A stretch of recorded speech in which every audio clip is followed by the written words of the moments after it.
Ahí está. A ver, como estaba puesto, parecía que nada se podía mover, ¿no? La posición se tenía que conservar, entonces nada se podía mover. Vamos a modificarlo de esta forma. Tenemos un cuerpo compuesto por 5 elementos rígidamente unidos de masas estas. El cuerpo se mueve en algún lugar del planeta Tierra para que tengamos gravedad, ¿no? A una velocidad inercial x punto y rota, aquí debe ser rota alrededor del centro de masa a una velocidad omega.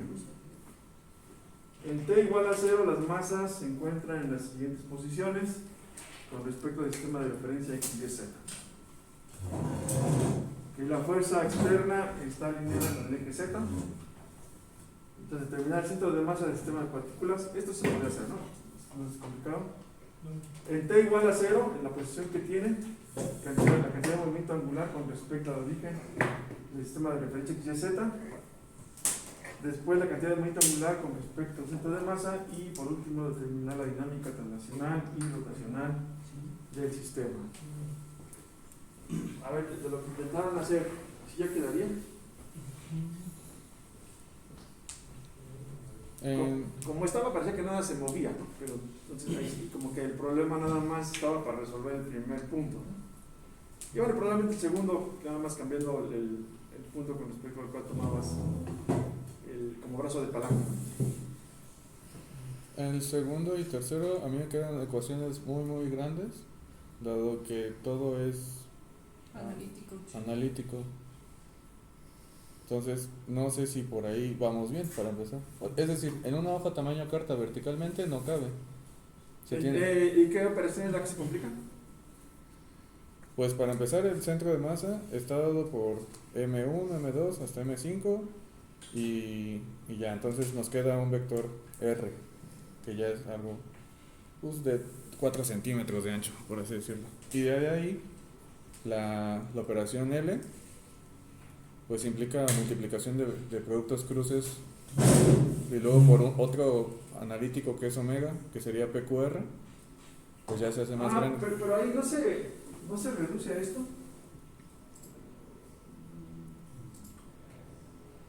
Porque pues apliqué la matriz esa que nos había comentado. Ajá. de 3×3 y pues sustituí cada una de las coordenadas de los vectores, es decir, R1X, R1Y, R1Z.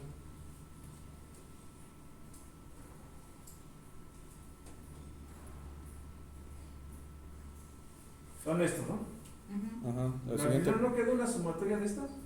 Sí. Ajá, pero eso es para solo una masa y de ahí se suma con la siguiente masa y como no se pueden factorizar por las masas, entonces quedan ecuaciones muy grandes.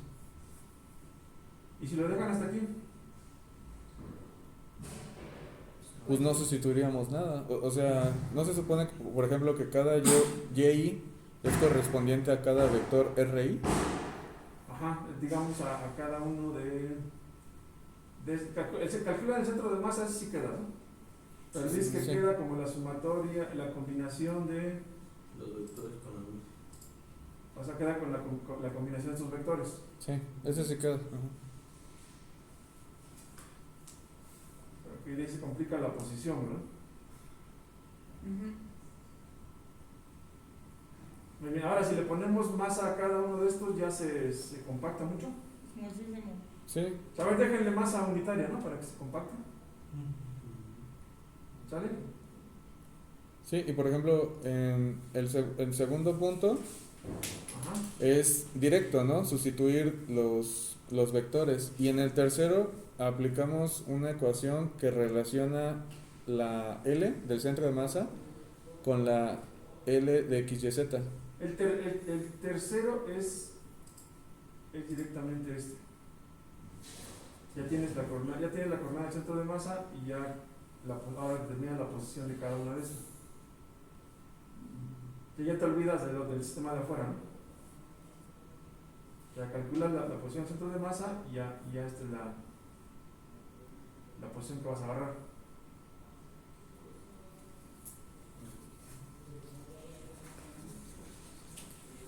Profesor, y por ejemplo, ahí se está considerando que se propone omega, pero sí, omega es una velocidad angular.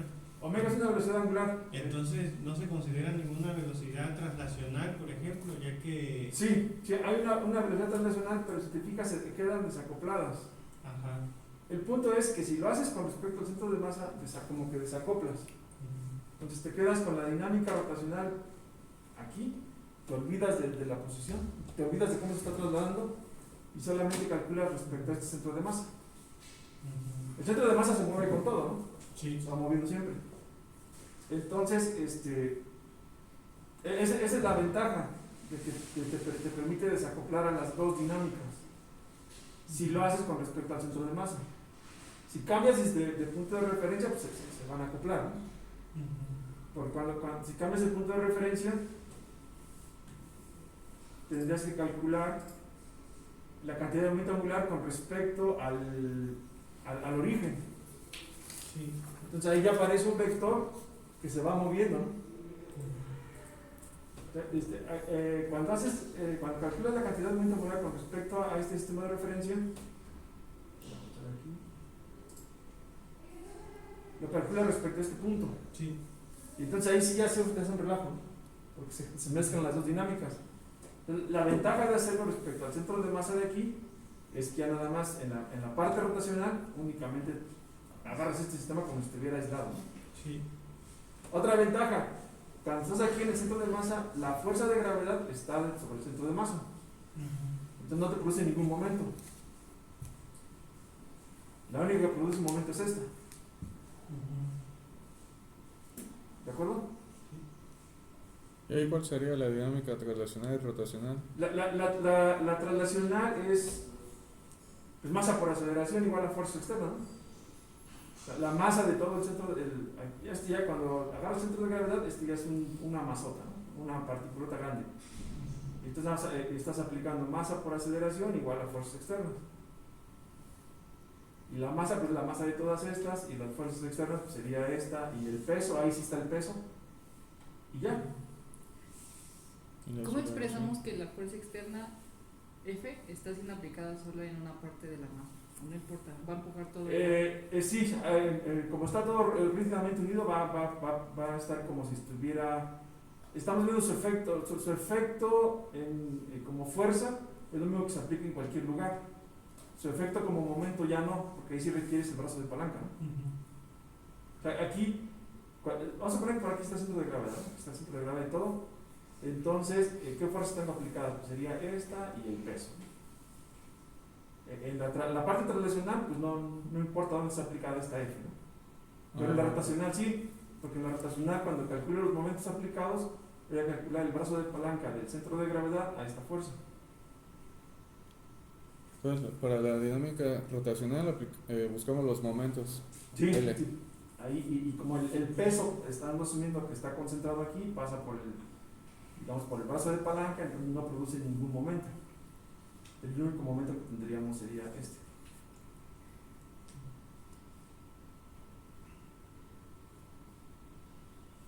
¿Y eso no es lo que ya nos había pedido? ¿El momento con respecto al centro de masa? Sí, bueno, ya aquí está relacionado, ¿no? Digamos, una vez que tienes. Que la fuerza es la derivada del momento. Una vez que tienes esta parte, Eso. una vez que tienes esta cantidad de momento angular, ya estás en este punto. Aquí ya tienes inercia por velocidad angular. Y luego ya tienes esto. Ahora es igual a los momentos externos. Aquí el único problema es que cuando derives, tienes que volver a compensar, ¿no? Que sería esta. O sea, al final vas a llegar a esta ecuación. Aquí está inercia por aceleración angular y aquí está una combinación de inercia, velocidad angular y velocidad angular, ¿no? Esta se puede ver como I, omega punto, y aquí les aparece un producto cruz, que sería como omega cruz la inercia por omega.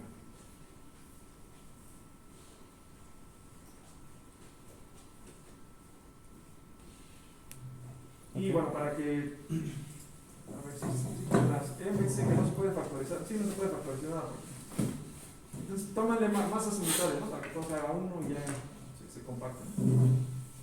Y la omega la dejamos igual como PQR. La omega es PQR, de hecho no la van a necesitar porque, o sea, no necesitan expresarla porque al final aquí le puedes como sacar como factor común omega y aquí queda esa ecuación queda así, ¿ven? Eso queda de inercia, omega punto, debe quedar más omega plus y omega.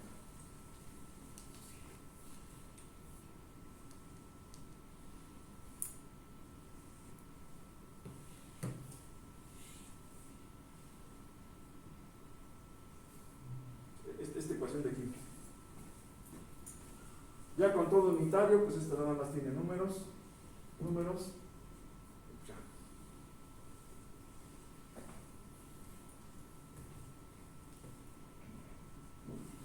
De los demás problemas no hay ninguno. Eran como de.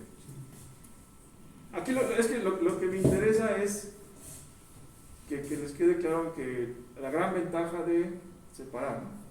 Unas cosas tomarnos respecto al sistema inercial y otras cosas respecto al centro de gravedad. Eso nos simplifica un montón la vida, ¿no? Y es lo que se hace en vehículos aéreos, ¿no? Hay otras cosas las cuales, bueno, todavía tenemos que ver cómo entran las fuerzas externas, que ya entran un poquito más complicado, y entonces esta separación nos ayuda un montón. Porque si yo quiero tomar todo con respecto al sistema inercial,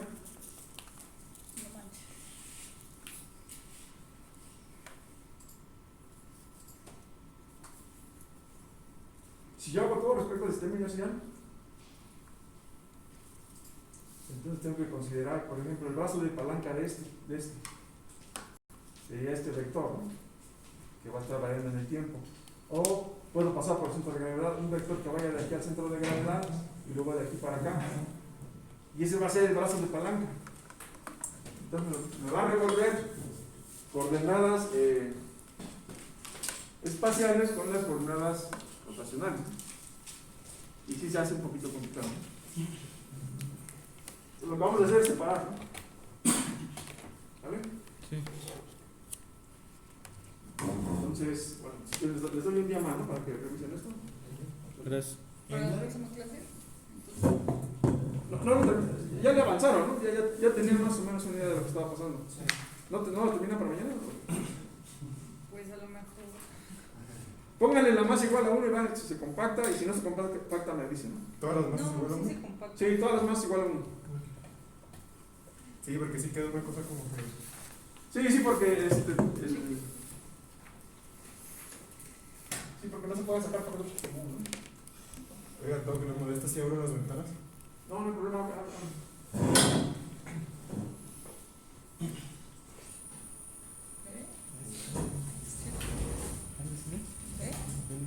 Ese es todo.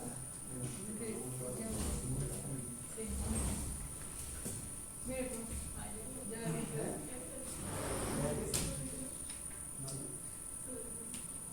Ok, pero aquí sácale, si lo compactas con respecto a PQ, ¿correcto? Es un vector, ¿no? Sácale, ¿estás haciendo el mapa o el mapa?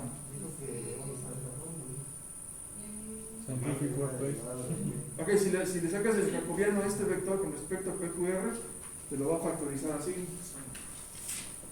Una matriz.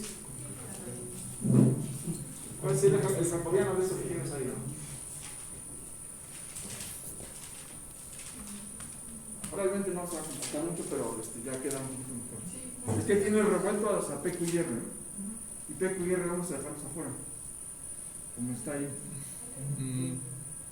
Como la página anterior, lo teníamos afuera, pero lo metimos en la sumatoria. Ándale.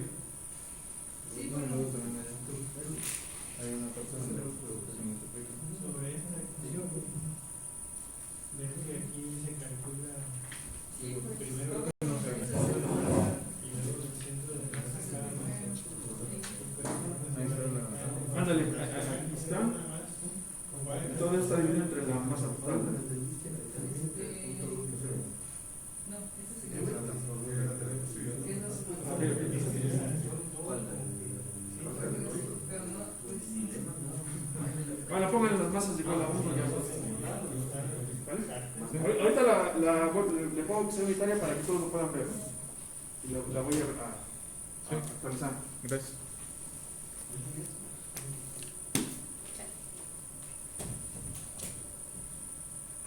Profesor, en la diapositiva 29 también tiene una relación entre los momentos angulares. Ajá, La 29, Ajá, ahí tiene cómo calcular el momento angular, y ahí menciona cómo se calcula con respecto al centro de masa y luego del centro de masa a cada una de las partículas. Entonces esa relación no... Este es para el punto, Yo lo sé para el 3. para el 3 o para el 2. Para el 3. Para las dos, ¿no? No, porque en una quitamos una parte, ¿no? Para el 2 es directo, ¿no? De las L sería aplicando directo de los vectores que nos da. R1, R2, R3. En el 2, el brazo de palanca, el brazo de palanca viene desde aquí. Sí. Pero vean cómo lo puedo calcular. Bueno, sería directo de aquí a acá, pero no tengo mucha información. Entonces lo que puedo hacer es Al centro de masa. al centro de masa y luego de ahí a las posiciones de cada uno. Esa parte sí está muy, probablemente sí va a ser, bueno, ya con números ya no se va a complicar, pero ese es el brazo de palanca, ¿no? Sí. En el segundo caso, ahora yo estoy en el centro de gravedad y mi brazo de palanca nada más es las posiciones chiquitas, ¿no? Que son esta LCM. Ajá. O sea, digamos que ya lo tienen ahí como un subproducto, ¿no? Aquí ya tiene la parte con respecto a la masa y la parte con respecto al origen. Pero no los primos son con respecto de las masas al centro de masa. Ajá. Sí, es Sí, es que los la primos- distancia relativa. Sí, es. Sí, por ahí está el Lo tiene esquema. arriba. Ajá, por ahí anda un esquema. Exacto. No, más No, adelante. otro. Después No, de- más abajo, ¿no? Después de... No, está más abajo. Ah, bueno, más abajo. Ajá, después de... Arriba, arriba. Arriba. En ese. Ok, aquí está. Si hago respecto a este, sería toda esta posición, ¿no? Voy de aquí al centro de masa y luego de aquí para acá. Ajá. Ya tengo esta. ¿Qué? ¿Cómo? O sea, para llegar, para este brazo de palanca, ¿no? Sí. Sí. Es de aquí al centro de masa y de aquí para acá. Ujú. Y las R' primas son del centro de masa acá. Sí. Lo que están diciendo mis compañeros, que la L' es del centro de masa Al- a la posición de las masitas.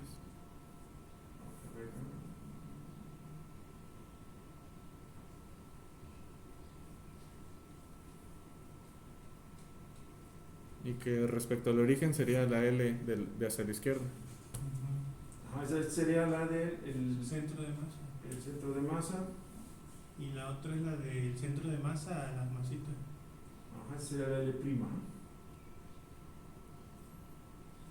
Entonces ustedes dicen que, pero están de acuerdo que esta es la con respecto al origen, ¿no? Sí, de total. Y vamos a ver cuál es aquí con respecto al acá. Ah, pues aquí están las primas, ¿no? Pero esa prima ahí está considerando una rotación nada más del marco que está ahí. Y en el otro las primas son longitudes.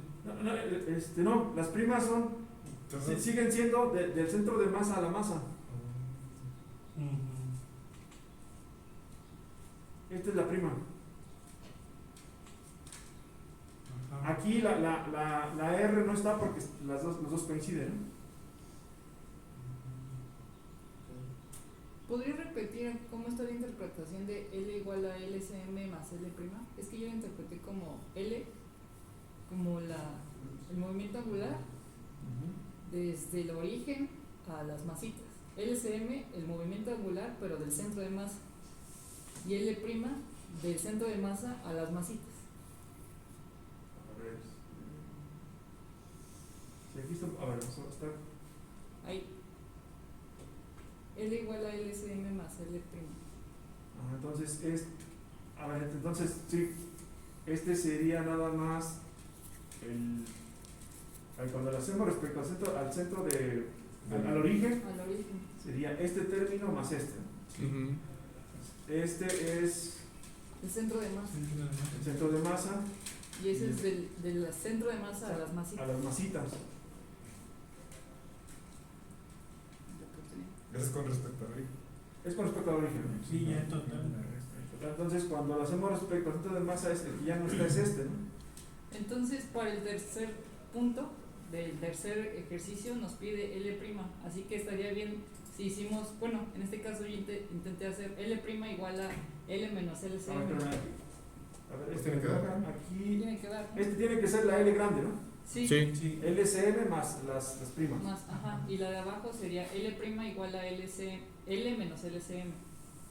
O sea, la primera se puede encontrar con las R's que ya nos da. O sea, el punto 2 no se necesita la ecuación que estamos hablando.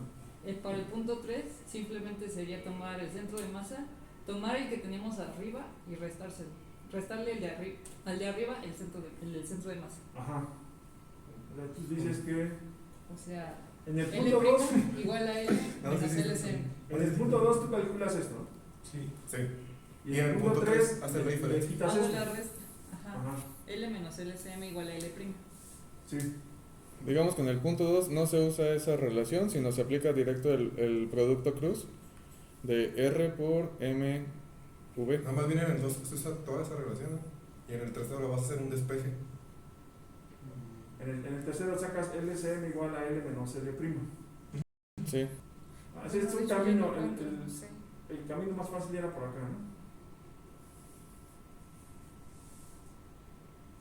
Bueno, también. Por aquí, ¿no? Bueno, yo lo calculé así. Así si me quedan unos vectores medio largos.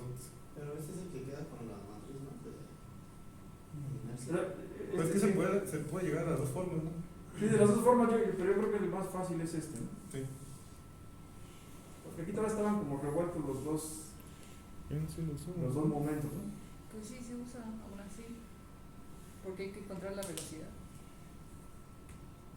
¿Cuál velocidad? Pues la velocidad, o sea, mr punto. O sea, tienes que ocupar la de la velocidad para poder encontrar eso. Y Ajá. Y esta R es la posición del centro de masa, ¿no? O sea, ajá, por eso R punto sería justo lo que mostró de omega cruz. O sea, abajo. o sea, está lo que pegado, dice más adelante también se usó para el punto 2. A ver, para el punto 2, ¿qué usaría para el punto 2? Tiene la posición y la velocidad, bueno, las necesita, ¿no? Sí. A ver, esta R. El punto 2 sería este. Sí, necesito la velocidad del centro de masa, ¿verdad?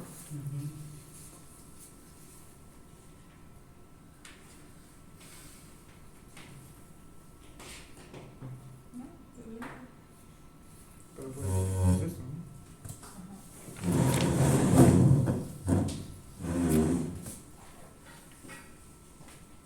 Por ejemplo, para el punto 2 Se van a quedar. necesitamos esta Se va a ecuación quedar. que Yo me está estoy contando después, y simplemente despistamos los Entonces sale. apóstoles. Es decir, en vez de tomarlo con referencia al centro de masa, se tomó directo al origen. Entonces aquí pues ya nada más se sustituyó con el punto cada uno y directamente por los números que nos dan R1, R2 y los demás etc. Pueden dejar todos juntos. Ya estamos hablando Así de pueden hacer los dos con el mismo producto. usando la ecuación que Resina. y ya para el punto 3 Ahora que ya hacemos entonces como que ya tienes el 3 porque se igual lo mismo, que es lo que pero dejándolo según No, pero con las primas. según yo, es el 3. Cómo las masitas afectan el centro de masa. O sea, cómo generan el movimiento angular al centro de masa. Y el 2 es todo el movimiento angular del sistema con respecto al marco de referencia inercial. ¿Te conoces las primas? pero dentro de eso se considera Acuérdate que como- para el tercero es la resta. como el centro de masa, ¿no? Ah, sí. Sí, Pues para- para el Se tercero, rompen el. como ya tenemos encontramos un el grupo. anterior, Y en el tercero solo como pues las masitas queremos, te afectan. como se quiso hacer esta Al final de cuentas el tercero es que la el prima es igual que es con un movimiento angular en total. Entonces encontré la CM. Sí, pero bueno, En el punto Si 2. en el tercero ya en sacaste el punto 2 tomamos L mayúscula, ya tienes el S con L prima, pues ya en el Sí. segundo ya tienes el término que te falta, ¿no? No, más bien en el segundo ya sacas todo. Y nada más en el tercero dejas, vas a dejar tus exprimes. Que es como afecta cada una sistema. O sea, la fórmula que aparece ahí, ¿no? En pocas palabras, que R por M por R. Aquí empezamos, ¿no? No sé si Yo tengo el puedes. centro de masa. Estas son las coordenadas que tengo, ¿no? Sí, con respecto al origen. Ajá. Sí, Tengo las fuerzas, bueno, aquí no hay problema. Ese es el centro de masa. Ajá. Puedes mejor Aquí la no hay problema. para despejarnos los Creo que lo grupos. vamos a ver Aquí. 99, ¿no? Esta sería el respecto al origen, ¿no? Sí. Ajá. Luego ahí lo separo, ¿no? Meto la relación que hay entre la RJ y la R negrita más la. Sí, puedes separarlo. ¿O no? Aquí estoy viendo lo de la velocidad. ¿Cómo hicieron la velocidad? La velocidad son unas diapositivas más adelante. Más Justamente tiene V igual a omega cruz algo, que no me acuerdo. Como un producto cruz, ¿no? Sí. De un vector de velocidades angulares por sus Por algo, posiciones, claro. bueno, por las posiciones que ya nos dan. Y de ahí Está más sacamos las adelante. velocidades. ¿Más adelante? Ajá, sí. Cuidado, cuidado, cuidado. Un poco más. Donde está el avioncito. Después de la versión. Esa. Ahí está. Ah, con esa. No, más Velocidad. No, sí, con ¿Es esa. esa, no la anterior? Es la de atrás. Sí, pero la matriz, ¿no? Lo que quieres saber. Bueno, sí, pero. Pero ahí pues está ya la sabes que te va a dar, o sea, tienes que Omega hacer una cruz R. matriz y vas a sacar un vector y ese va a ser tu vector de velocidad. Bueno, ese lo tomamos como vector de velocidad. Ajá, exactamente. Confirmo. Reafirmo. Esto lo tomaron como vector velocidad, pero. ¿Y qué tomaron como R punto negrita? R punto negrita, Ajá. ¿en dónde se ocupa? Para, Todo. para el centro de masa. Ah, Aquí. justamente, pues Eso no. ajá, lo mismo, nada más que se toman las coordenadas de. Pues creo que es más adelante, ¿no? Una Se toman las coordenadas del centro de masa. O sea, Pero ahí no se tendrían que proponer también aparte esa velocidad, porque ese es conforme avanza el centro de masa, el otro pues es la Ajá. masa pequeña. Aquí, creo que aquí entraría esta, ¿no?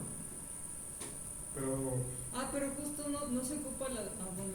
La lámina 49 fue la que usamos.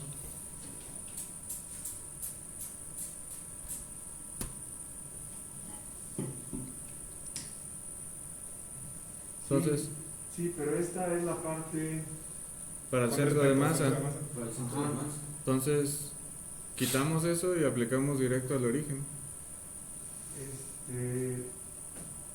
Es que a ver, siento que nos falta la R negrita punto, ¿no? Ujú.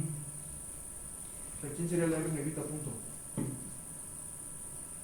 Según yo,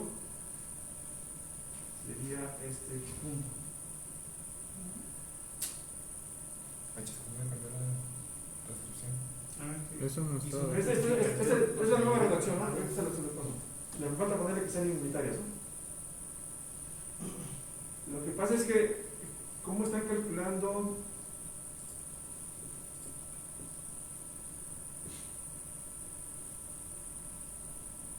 ¿Cómo están calculando este? El R punto es la velocidad del centro de masa. Pues, yo hice eso, o sea, tomé en cuenta, por ejemplo, ¿Dijiste que había una velocidad? sí, un vector que, no sé, un W mayúscula, Ajá. que igual a W con respecto al centro de masa en X, en Y y en Z. E hice el producto cruz entre ese y mi vector de posición. Ya ve que la velocidad es igual a W pero el producto cruz por el vector de posición. Y ya, así. O sea, fui suponiendo, y para cada una de las masas también supuse que existía una velocidad omega desconocida con respecto a. Sí, lo de las masas creo que sí está más claro, ¿no? Pero aquí, ¿a quién tomaron como R negrita punto? Bueno, Tú la definiste, ¿no? Sí, así, o sea, Dijiste, definí un punto y vector ya. W y supuse que ese va a una velocidad angular tanto en X, en Y y en Z, e hice el producto cruz con respecto a su vector de posición. Omega depende de quién, con respecto a quién se toma en cuenta, o sea, depende si Omega es una velocidad angular en los centros de masa. Este va a ser el concepto de masa. A ver, el único punto que es cómo interpretaron esta R negrita punto. Doctor, ¿y no se pudiera de L punto integrarla? Porque están las funciones de las fuerzas y la posición, ¿no? Y la fuerza externa si la da dentro de uno. De ahí abajo esa que dice O sea, para cada más. porque pues las posiciones no. Lo que pasa es que aquí nada más es para quitar las internas, ¿no? Y ya que nos queden las No, pero hay externas. una es más adelante. Creo que es que sustituirlo de los premios. Ajá, esa que dice que es igual a las J. Ajá, pero es que nos falta. Pero nos sigue faltando. Nos falta esta es la L', ¿no? Igual a las externas. Pero lo que nos falta es. A ver, no hay problema. El punto estaba mal redactado, nada más quiero que me quede. Quiero saber cómo interpretaron este repunto. Pero dijeron, bueno, yo tengo una velocidad que sea igual a Pero W, como dijo el Omega no es compañero. independiente del marco de referencia. ¿Cuál? Omega. No, Omega es, sí depende del marco de referencia. No, pues ¿Cómo se lo lo pasamos con pusimos, respecto se lo a- pusimos al del origen y pues ya está. Pero, Nada más pero ¿por qué varían si están estáticos? No, es que ahí estuvo el primer problema. Como estaba redactado, parecía que estaba estático, entonces no se podía hacer casi nada, ¿no? Lo que ustedes me dijeron que todo era constante y que no salía nada, ¿no? Ajá, ahí ya, olvídense de ese problema. Ahora es el nuevo problema. Vamos a hacerlo nuevamente, pero nada más que vamos a olvidarnos bien del otro. Quiero saber cómo lo hicieron con este R punto negrito. Bueno, si dice la Tú la definiste, y bueno, a lo mejor está bien, ¿no? Dijiste ahí una velocidad y la pongo W y ya, me olvido de lo demás. Sí, porque dije, pues al final de cuentas tiene que haber unos vectores, o sea, no sé cómo sean, pero puedo definir que hay unos vectores en los que Sí, rotan, sí. y rotan con respecto al... O sea, aquí tú introduces una nueva variable, ¿no? Déjame. ¿Quién Igual más, para cada masita, porque Ajá. no sabía. ¿Quién más calculó con lo que teníamos ahorita? No, yo en mi caso igual definí el vector R punto con sus componentes, considerando que hay una velocidad, pero no con un cálculo directo. Ok, dijiste ahí un R punto y ya, olvido de lo que sea. Pues entonces es erróneo hacer omega igual a PQR cruz R y sumarlo. ¿Otra vez? Que es erróneo hacerlo de omega cruz R. Porque. Tal vez no, pero no confundirlo con los conceptos. Porque, por ejemplo, la I omega se está refiriendo a cómo las masas hacen que el objeto gire en su pedacito, no cómo gira con respecto a un punto fijo. Tal vez nada más no confundirlo en ese aspecto, ¿no? No sé. Bueno, es que yo sí No lo sé sé. porque ahí sale, en la diapositiva sale que pues esa omega representa el giro, o sea, tomando en cuenta que el objeto tiene un marco de referencia fijo y como las masas a su alrededor hacen que se vaya moviendo. Pero no lo estamos checando con respecto al marco de referencia inercial, o sea, la Tierra, pues. Tenemos ahí una ventaja. En cada foto, vamos a suponer que se está moviendo así, ¿no? Está girando. En cada instante del tiempo, vamos a suponer que tomamos una serie de fotos. En cada foto podemos ver, copiar el inercial y ver cómo se movió. Y en la que sigue también, ¿no? O sea, en cada movimiento podemos ir pegando un inercial para ver cómo está girando el que va pegado al cuerpo y el inercial. Entonces siempre tenemos la referencia del inercial. Entonces, a ver, nuevamente vamos a cambiar la redacción. Entonces, ya, a ver, chequen esta redacción y ya olvídense de los demás, ¿no? Para que no nos confundamos. Bueno. Yo no entiendo esa redacción. Va. Tengo un cuerpo compuesto de 5 elementos rígidamente unidos de masas puntuales. Le voy a poner unitarias para que ya todas sean uno. El cuerpo se mueve en algún lugar del planeta Tierra para que tengamos gravedad, porque aquí ustedes me quieren aplicar la que no dice que no haya gravedad y que no haya gravedad. Está bien, ya. ¡Qué vivo! Flota solo el objeto, ¿no? Está en el espacio. Está en Iván Newton. Está en el espacio. Está en el espacio. A una velocidad inercial x punto y rota alrededor del centro de masa a una velocidad angular omega. Ah, ¿Sale?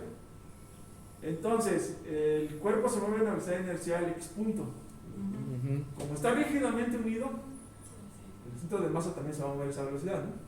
Sí, lo demás. O sea, no hay movimiento interno, las cosas tienen que moverse a esa velocidad. Entonces, esto ya nos genera el R negrita punto, ¿no? Ujú. ¿Están de acuerdo? Sí. Y ya nos olvidamos de ese problema. En T0 las masas se encuentran en esta posición. Entonces tengo una condición inicial donde puedo ver dónde están las masas para que pueda calcular el centro de masa. Sí. Y para determinar el centro de masa está fácil. En T0 la cantidad de movimiento angular con respecto al origen del sistema de referencia es la ecuación que estábamos viendo, nada más que ahora el R negrita pues es esta x punto, ¿no? Y la cantidad de movimiento angular con respecto al centro de masa, ahí ya lo que estábamos viendo del avioncito, esta parte del avioncito, donde se ve el avioncito, ¿no? Y luego las dinámicas tradicional y rotacional. La dinámica tradicional va a ser masa por aceleración igual a fuerza externa, ¿no? Masa por aceleración, la aceleración sería x2 punto, igual a fuerzas externas. ¿Qué fuerzas externas tenemos? Pues la fuerza que está por ahí y el peso. Y luego la dinámica rotacional va a ser esto que tenemos aquí, igual los momentos aplicados. ¿Y qué momentos aplicados tenemos? Pues nada más la fuerza F por su brazo de palanca respecto al centro de masa. Sí lo puedo dejar yo así, profe. ¿Perdón? Así como le dije, sí lo puedo dejar porque. Pues nada más cambia la W por x punto, ¿no? Ah, Y ya. ¿De acuerdo? Así, a ver si ahora sí sale, ¿no? Sí. Vamos a repetir. ¿De acuerdo? Sí. Entonces, ya con los unos se va a hacer chiquito y ya nada más que en la R negrita le metemos la x punto y ya. Bueno, entonces vamos a continuar.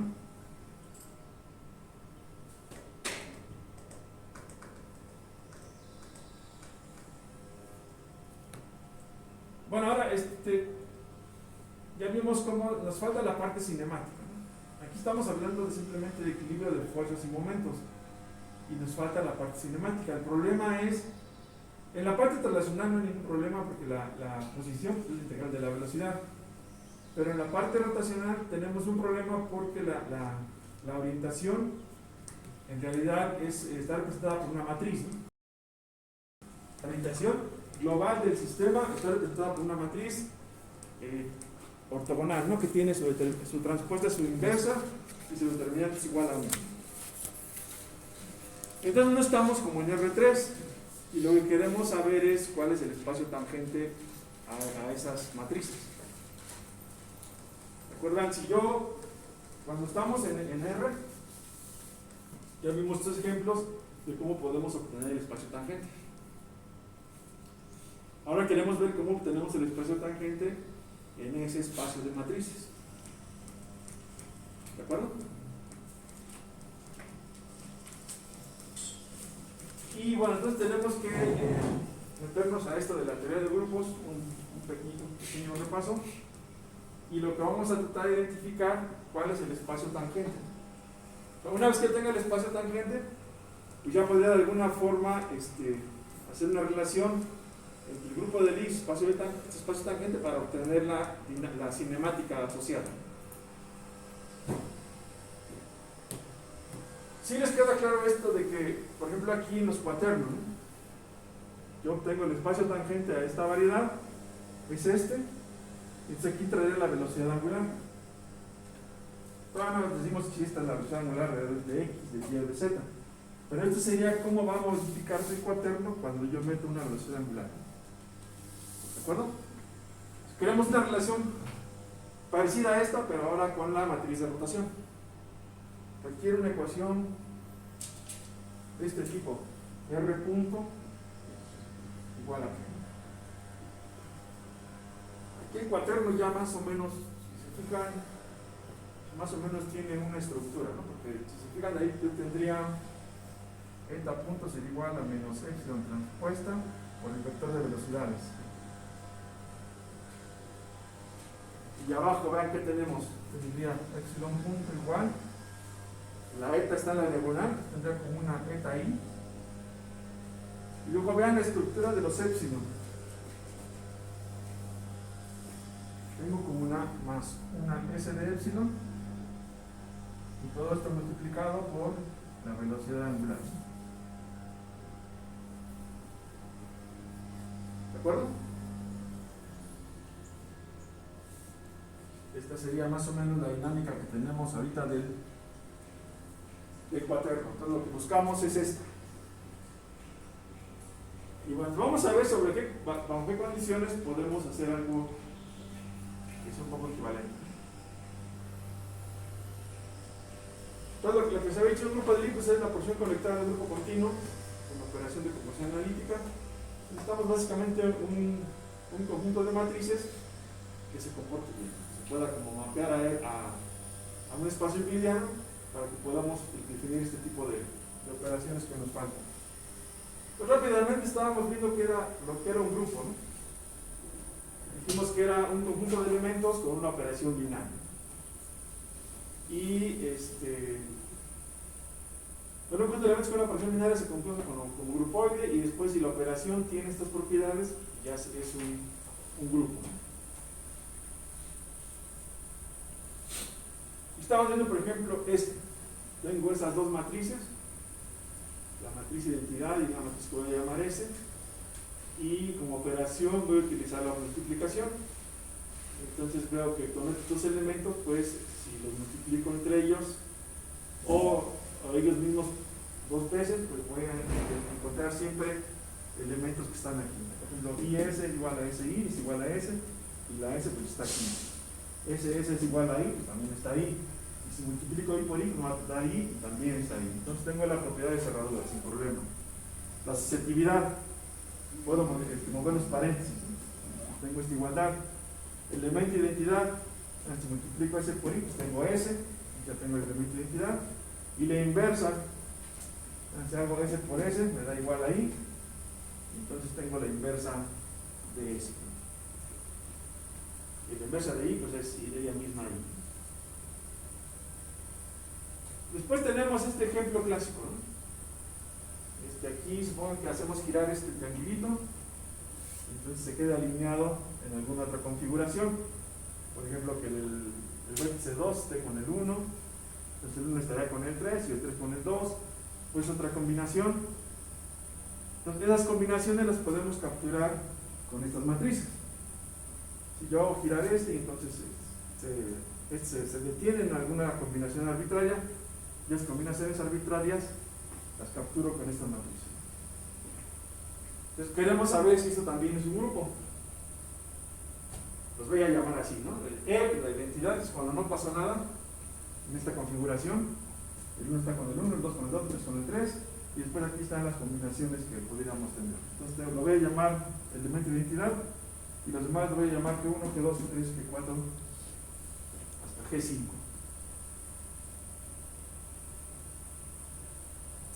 Entonces puedo hacer este cuadrito clásico de multiplicación, la multiplicación entre matrices, me quedaría algo como esto.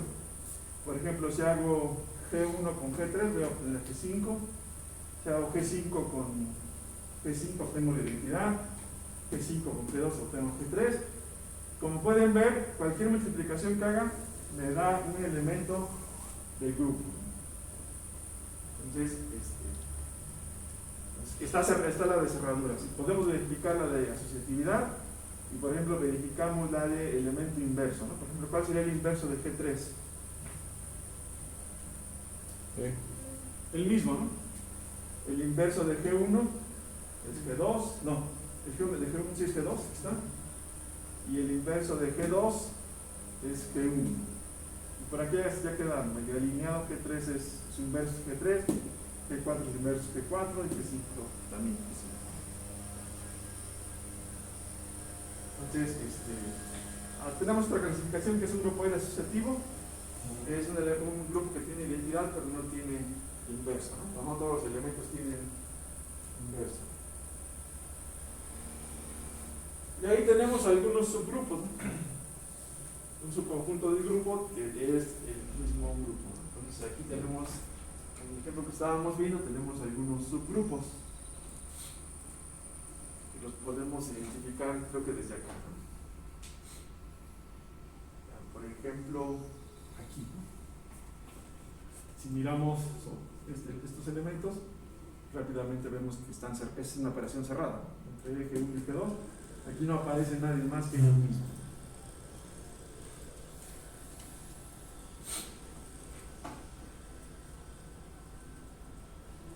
Bueno, el problema es si podemos hacer otro tipo de operaciones en estos ejemplos.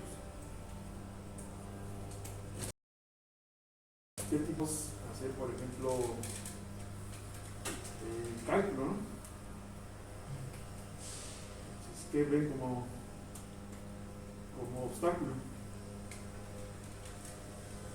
En realidad son elementos aislados. Bueno, no puedo acercarme a ninguno de ellos por ninguno de los dos lados, ¿no? Si yo me quiero acercar a este, por ejemplo, de este lado, pues no hay nadie, porque los únicos que están son estos elementos, ¿no? Entonces, estos grupos finitos no nos servirían para lo que necesitamos, ¿no? Necesitamos, vamos a obtener R punto, ¿no? Y la R punto pues debe ser cuando integremos, la R tiene que ser continua. No puede haber R aquí y después brincar y aparecer por acá y luego por acá. Necesitamos tener una R continua. Entonces, pues estos no nos sirven.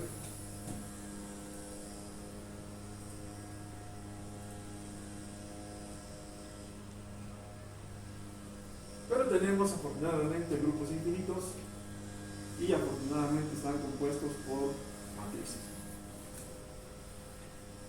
Existen grupos cuyos elementos son matrices con un número infinito de elementos. Por ejemplo, tenemos el grupo general lineal de matrices de dimensión n cruz n invertibles con elementos en el campo F. Y el F puede ser los números reales, los complejos o el campo de cuaterno. Y la única condición es que el determinante de A sea diferente de 0.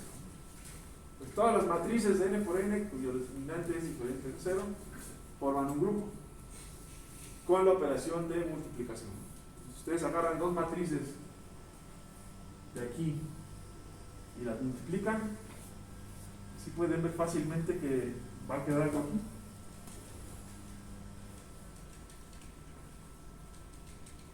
¿Cómo lo podríamos ver? Pues, ¿cuál es el determinante de A por B? Lo puedo expandir como determinante de A por el determinante de B. Si agarré dos matrices que eran invertibles, el producto de ellas también va a ser una matriz invertible. ¿De acuerdo? Entonces, aquí tenemos elementos de un grupo. Y bueno, como los complejos son un caso especial de los reales son un caso especial de los complejos, pues tenemos este es un subconjunto. Y bueno, tenemos otros grupos, por ejemplo, el grupo especial lineal. En este caso, son los elementos cuyo determinante es igual a 1. Entonces, si se agarran dos matrices cuyo determinante es igual a 1, el producto de ellas dos, pues con esta operación, pues tiene que ser también igual a 1, ¿no? Su determinante. Si yo agarro dos matrices cuyo determinante es igual a 1, entonces, si hago la multiplicación de las matrices, el determinante del producto tiene que tener determinante igual a 1 también. Después tenemos otro subconjunto que es el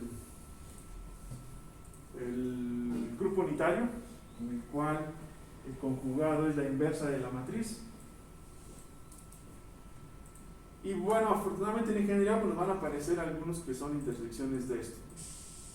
Por ejemplo, el unitario y el espacial lineal generan este grupo, y la intersección del unitario con el lineal general, con elementos en R, nos produce el grupo ortogonal, en el cual la transpuesta es la inversa de la matriz, ¿no? Que es como los que tenemos, ¿no? Y aquí está el que tenemos, ¿no? El grupo ortogonal especial con elementos en R, es la intersección del unitario con el especial lineal, y son estos elementos, ¿no? cuya inversa es su transpuesta y su determinante es igual a 1. Entonces hemos visto que en el caso especial de n igual a 3 es donde está la orientación de un cuerpo rígido. Ya lo vimos, ¿no? Vimos que la orientación pues era equivalente a un vector y un ángulo, y a partir de ese vector y el ángulo lo podemos hacer con una matriz de rotación. Bueno, entonces ya tenemos un número infinito de elementos, y entonces nos preguntamos si la operación del grupo va a ser continua. Y con esto me refiero a lo siguiente. Supongo que está el grupo, yo tengo 3 elementos, G1, G2 y G3. Por ejemplo, calculo la inversa de G1, yo sé que tiene que estar en G, entonces va a estar en algún lugar por aquí. Hago el producto de G2 por G3, dijimos que era cerrado, entonces tiene que estar en algún lugar de aquí, vamos a suponer que está aquí. ¿Qué pasa si yo me alejo un poquito de estos, de G1, de G2 y G3? La pregunta es si el resultado va a aparecer en una vecindad del resultado que teníamos sin alejarlo. Es la pregunta, ¿no? Si yo me puedo alejar un poquito de aquí y me voy a alejar un poquito de acá, ¿no? Hago este producto y el producto va a estar en una vecindad del producto original. Eso es lo que necesitamos. Que la operación del grupo sea continua. ¿Por qué? Bueno, vamos a hacer, como les decía, que vamos a ir integrando. En algún espacio que ya no podemos ver muy bien, aquí estaría una trayectoria de las R's. Entonces, aquí va a tener la orientación del cuerpo rígido en cada instante del tiempo. Y si me desvío un poquito de esta por alguna perturbación, pues lo que tiene que suceder es que ahora esté por aquí, ¿no? Cerquita. Que no pase de que me desvío y ya aparezco hasta por acá. O sea, ya no lo voy a poder hacer. No. Entonces quiero saber si es continuo. Bueno, ¿cómo podemos caracterizar continua? Caracterizar que la operación sea continua. Bueno, podemos usarlo haciéndolo con topología. Entonces, para ser continuo, un grupo infinito debe tener la estructura topológica de una variedad. Ya más o menos ya está pegando a lo que habíamos visto. Entonces, una variedad diferencial lo voy a llamar Mn, dimensión n, consiste de lo siguiente. Tengo un espacio topológico, esta es una colección de conjuntos, U alfa, que cubren a T. Es decir, si yo agarro todos los U alfa y los 1, me va a dar igual a T. Nada se queda fuera. ¿Sí? O sea, siempre yo tengo un espacio, entonces lo puedo como dividir en un espacio de una colección de conjuntos, y con estos conjuntos lo puedo reconstruir, sin que nada se me quede fuera, que no vaya a haber un hoyo por ahí. Y después también requiero una colección de funciones que voy a llamar phi alfa, y si yo aplico phi alfa a estos espacios U alfa, me van a mapear a un espacio euclidiano. Y esta función phi alfa debe ser un isomorfismo de U alfa a B alfa. Entonces tengo una colección de conjuntos, y yo puedo mapear esos conjuntos a un espacio euclidiano. Y ya cuando estamos en el espacio euclidiano, ya sabemos que ahí podemos hacer todo, ¿no? Podemos integrar, podemos hacer cálculo diferencial, ecuaciones diferenciales en el espacio euclidiano. Entonces lo que estamos pidiendo es que en este espacio de matrices podamos hacer como una equivalencia al espacio euclidiano. Ahí está lo que dice hasta el final, ¿no? Debe aparecer euclidiano localmente en cualquier lugar. Si yo me acerco a cualquier espacio de las matrices, deben comportarse como si fuera un espacio euclidiano. Es esto. Aquí está mi conjunto. Y entonces alrededor de cada uno de estos voy a agarrar un subconjunto U alfa. Y con esta función lo voy a mapear a un subespacio Rn. Este de aquí en mi grupo se mapea a este espacio en Rn. Lo mismo para este, lo mismo para este. Aquí la n debe ser siempre la n chiquita, ¿no? Entonces, las dimensiones de la variedad que parametriza el grupo es el número de elementos requeridos para describir la operación del grupo de forma única. Vamos a parametrizar y vamos a ver cuántos elementos necesitamos.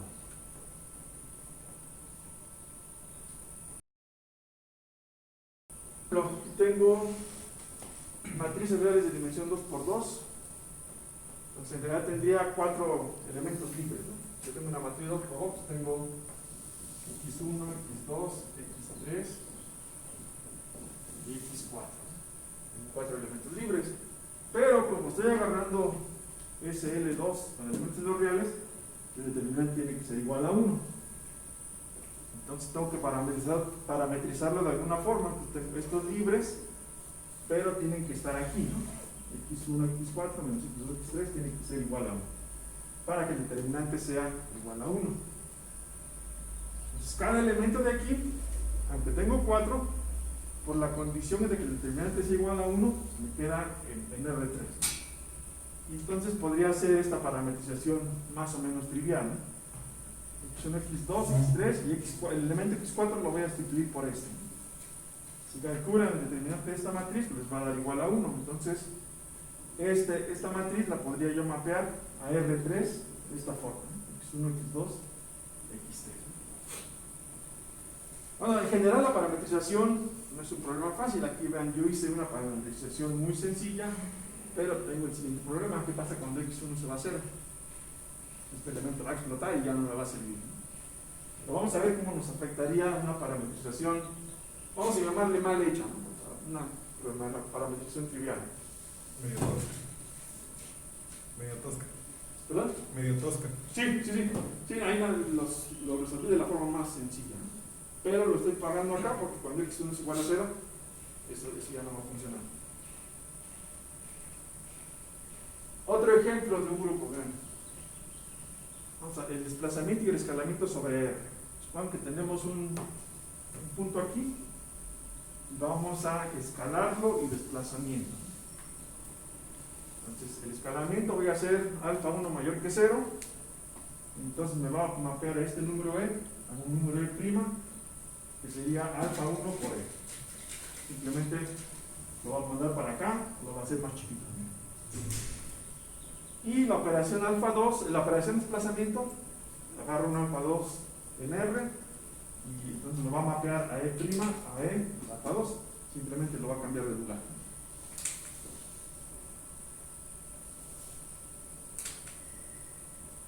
Entonces, combinando las dos operaciones, tendríamos esto. Vean, aquí pues, no tenemos una matriz, ¿no? Necesitamos meterlo en una matriz. Y bueno, podemos utilizar las coordenadas homogéneas de dimensión 1. Entonces, con una coordenada homogénea de dimensión 1, yo puedo expresar esta operación de esta forma. Vean, el x' sería igual a alfa 1 por x, que sería el escalamiento, y más alfa 2, que es el desplazamiento. Lo escala y lo desplaza. Entonces, ahora para que esto estaría en el grupo lineal 2 de la dimensión 2 con elementos no reales, ahí necesitamos que el determinante sea diferente de 0. Lo único que necesitamos es que alfa 1 sea distinto de 0 para que esto pertenezca a GL2R. En este momento no podemos tener que alfa 1 pase por 0. Si alfa 1 pasa por 0, el determinante ya va a ser 0 y entonces ya no pertenece aquí. Entonces la operación ya no es cerrada, ¿no?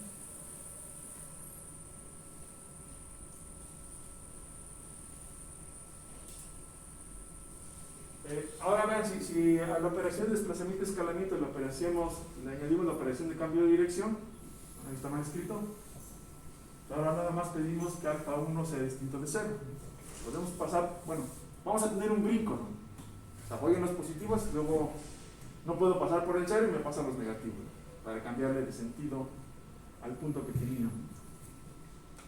Y bueno, sería una posible parametrización. Lo único que tengo que pedir es que alfa 1 sea distinto de 0 y alfa 2 pues está en números reales.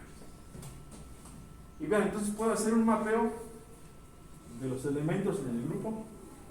Aquí son matrices, ¿no? Tengo matrices, pero las puedo mapear a R2 de esta forma. Por ejemplo, bueno, ¿Cuál sería el elemento de identidad aquí? Pues cuando alfa 1 es 1, alfa 2 es 0. Cuando alfa 1 es 1, pues aquí tendríamos 1 y 0. El elemento de identidad de aquí se va a mapear a este punto. Y bueno, ya si le metemos números, ya podríamos ver dónde están los demás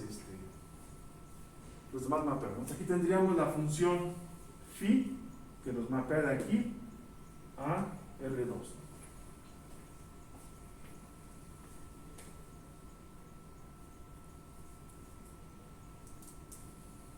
Bueno, entonces ya le dimos, cuando se le tiene que dar la estructura de variedad, ya vamos a ver si ya podemos verificar que podamos hacer trayectorias continuas.